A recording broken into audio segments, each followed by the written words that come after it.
நான் தரித்திரன் ஆயிட்டேனே அப்படிங்கிற, என்னால ஒன்றும் கொடுக்க முடியாத ஒரு தரித்திரன் ஆயிட்டேனே அப்படிங்கிறார் ராமர். லக்ஷ்மணர் கேட்கிறார், சந்தோஷப்படுற சமயத்துல ஏன் இப்படி வருத்தப்படுறே? கண்டேன் சீதைங்கிற அப்ப சந்தோஷம் தானே படணும், ஏன் இப்படி துக்கப்படுறேன் அப்படின்னு கேட்கிறார். அதிகமான வருத்தம் வந்துடுத்துப்பா அப்படிங்கிற லக்ஷ்மணர்.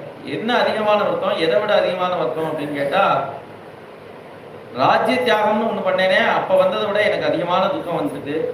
தசரதர், எங்க அப்பா ஈடு இல்லாத தசரதர், அவர் என்னை விட்டு போயிட்டாரே, அப்போ ஒரு துக்கம் வந்ததே, அதை விட அதிகமான துக்கம் எனக்கு வந்திருக்குப்பா.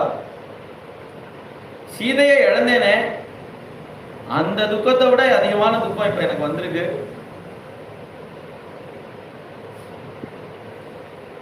இவ்வளவு பிரியமான வார்த்தையை எனக்கு சொல்றானே, திரிபுவனத்திலையும் இதை யார் சொல்லுவா அப்படின்னு காட்டுக்கு காட்டு